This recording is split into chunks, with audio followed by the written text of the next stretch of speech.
শীত তো ভালোই পড়লো। আর শীতকাল মানেই কিন্তু নলেন গুড় দিয়ে বিভিন্ন রকম পিঠে বা মিষ্টি খাওয়ার কিন্তু একদম পারফেক্ট সময়। এর আগেও আমি নলেন গুড়ের বিভিন্ন রকম পিঠে আপনাদের বানিয়ে দেখিয়েছিলাম। এছাড়াও নলেন গুড়ের আইসক্রিম বানিয়ে দেখিয়েছিলাম। তো আজকে আমি বানাচ্ছি নলেন গুড়ের ভাপা দই, অথবা এটাকে কিন্তু নলেন গুড়ের দই পুডিংও বলা যেতে পারে। তো এই দই পুডিং বা ভাপা দই বানানোর জন্য আমাদের যেটা প্রয়োজন সেটা হচ্ছে হাঙ্কাট বা জল ঝরানো টক দই। আমি একটা বড় ছাঁকনির মধ্যে এখানে মোটামুটি ৭০০ গ্রাম পরিমাণ টক দই রয়েছে। আর টক দইটা আমি ছাঁকনির মধ্যে নিয়ে নিচে একটা পাত্র দিয়ে রেখেছিলাম যাতে জলটা সম্পূর্ণ ঝরে যায়। এই কাজটা কিন্তু আমি মোটামুটি ৪ থেকে ৫ ঘন্টা আগে করে রেখেছিলাম। আমি এটা সকালবেলাতেই ছাঁকনির মধ্যে দইটা দিয়ে রেখেছিলাম যাতে জলটা ঝরে যায়। আর ভিডিওটা আমি এখন শুট করছি, মোটামুটি এখন কিন্তু বিকেল হয়ে গেছে। আর দেখুন, দইয়ের জলটা খুব সুন্দরভাবে ঝরেছে। এর থেকে বোঝা যাবে, দেখুন যে ছাঁকনির মধ্যে আমি দইটা রেখেছিলাম তার মধ্যে কিন্তু দই একেবারেই লেগে নেই, সম্পূর্ণটাই কিন্তু বাটির মধ্যে চলে গেছে। যাই হোক, আমি জল ঝরানো টক দই বা হাঙ্কারটা নিয়ে নিলাম একটা পাত্রের মধ্যে। এরই মধ্যে দিয়ে দিলাম মোটামুটি ৩ থেকে ৪ চা চামচ মতন মিল্ক পাউডার বা গুঁড়ো দুধ। আর দিয়ে দিচ্ছি খুব সামান্য জাস্ট ১ পিঞ্চ মতন লবণ। ওই নামমাত্র একটু লবণ দিলে যেকোনো মিষ্টি জিনিসের স্বাদটা বেড়ে যায়, সেজন্যই দেওয়া। এছাড়াও আমি এর মধ্যে ব্যবহার করব, যেহেতু এটা নলেন গুড়ের ভাপা দই বা দইয়ের পুডিং, তো তার জন্য আমাদের নলেন গুড় তো প্রয়োজন পড়ছেই। আমি এখানে আজকে ব্যবহার করব লিকুইড নলেন গুড়, মানে ঝোলা নলেন গুড় ব্যবহার করব। এই ঝোলা নলেন গুড় আমি এখানে ব্যবহার করব মোটামুটি হাফ কাপ মতন। আর এখানে একটা কথা বলি, আপনারা যদি এখানে গুড়ের যে পাটালি হয় সেটা যদি ব্যবহার করতে চান, তো সেক্ষেত্রে কিন্তু এখানে একটু লিকুইড ব্যবহার করতে হবে। লিকুইড বলতে এখানে একটু দুধ ব্যবহার করতে হবে। আমি যেহেতু এখানে ঝোলা গুড় ব্যবহার করছি, তাই আলাদা করে আর দুধের ব্যবহার করব না। দুধ যদি আবার এরপরে দিই এর মধ্যে, তাহলে এটা বেশি পাতলা হয়ে যাবে, তখন আবার ঠিক মতন স্টিম হবে না বা ভাপানো যাবে না। তো সেই জন্যই আমি, যেহেতু এখানে লিকুইড গুড় ব্যবহার করছি, তাই আলাদা করে আর দুধ ব্যবহার করব না। ও হ্যাঁ, আরেকটা কথা বলবো, দুধ যদি আপনারা ব্যবহার করেন, মানে যদি পাটালি গুড় ব্যবহার করেন, সেক্ষেত্রে দুধ ব্যবহার করতে হবে। আর সেই দুধটা কিন্তু আপনারা অবশ্যই আগে থেকে জাল দিয়ে ঠান্ডা করে রাখবেন। কাঁচা দুধ এর মধ্যে ব্যবহার করবেন না। দুধটা আগে থেকে জাল দিয়ে রাখতে হবে। আর নরমাল রুম টেম্পারেচারে রাখা দুধ ব্যবহার করতে হবে। গরম দুধ দইয়ের মধ্যে দিলে দুধটা কিন্তু কেটে যাবে আর সেটা ভালো হবে না। এছাড়াও আরেকটা উপায় রয়েছে, আপনারা চাইলে দুধের পরিবর্তে ফ্রেশ ক্রিম ব্যবহার করতে পারেন। তো এই দুটোর মধ্যে যেকোনো একটা ব্যবহার করতে পারেন। আমি দুধটা আগে থেকে জাল দিয়ে রেখেছিলাম, যদি প্রয়োজন পড়তো তাহলে ব্যবহার করতাম। আমার প্রয়োজন পড়েনি, আমি তাই আর দুধের ব্যবহার কিন্তু করলাম না।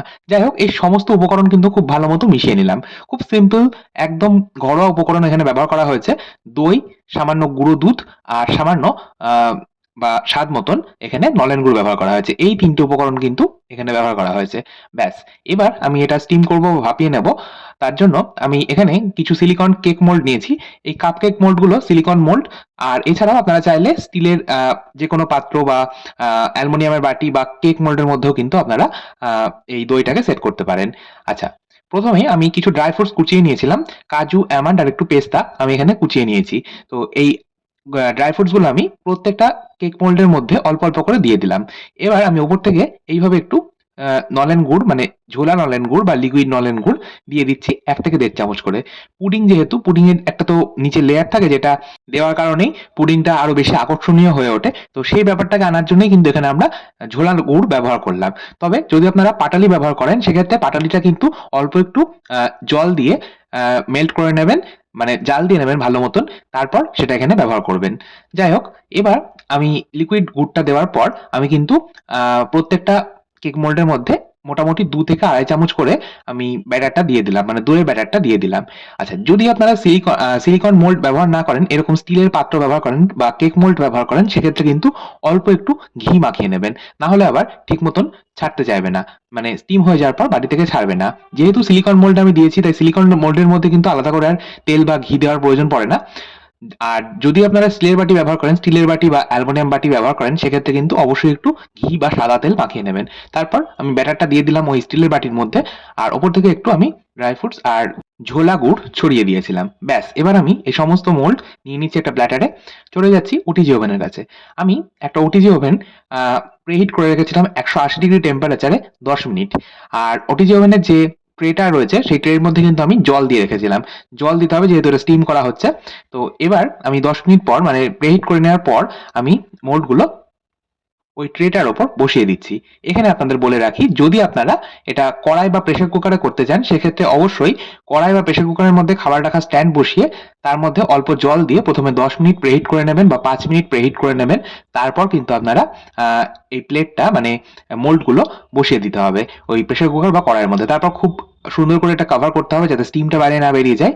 তারপর মোটামুটি লো মিডিয়াম আছে এটা কিন্তু 20 থেকে 25 মিনিট স্টিম হতে দিতে হবে বা ভাপিয়ে নিতে হবে। আর ওটিজি ওভেনে আমি এটা 180 ডিগ্রি টেম্পারেচারে মোটামুটি 20 থেকে 25 মিনিট মতন ভাপিয়েছি। আচ্ছা, সম্পূর্ণ 20 মিনিট পর আমি ওটিজি ওভেন থেকে মোল্ডগুলো বার করে নিয়েছিলাম, তারপর সম্পূর্ণ ঠান্ডা করে নিয়েছি। এখন আমি মোটামুটি 2 ঘন্টা পর মানে মোটামুটি 2 ঘন্টা পরই আমি দেখাচ্ছি আপনাদেরকে। তো এবার আমি এগুলো আনমোল্ড করছি। দেখুন কতটা সুন্দর দেখতে লাগছে। ওপর থেকে আমি আরো একটু ঝোলা গুড় ছড়িয়ে দেবো, এতে দেখতে ভালো লাগবে। আর অল্প একটু ড্রাই ফ্রুটসও ছড়িয়ে দিচ্ছি। ব্যাস তৈরি হয়ে গেল শীতকালের স্পেশাল নলেন গুড়ের দই পুডিং বা ভাপা দই। আপনারা অবশ্যই এই শীতকালে একবার অন্তত বানিয়ে দেখতে পারেন। আশা করছি আপনাদের প্রত্যেকের কিন্তু ভীষণ ভালো লাগবে।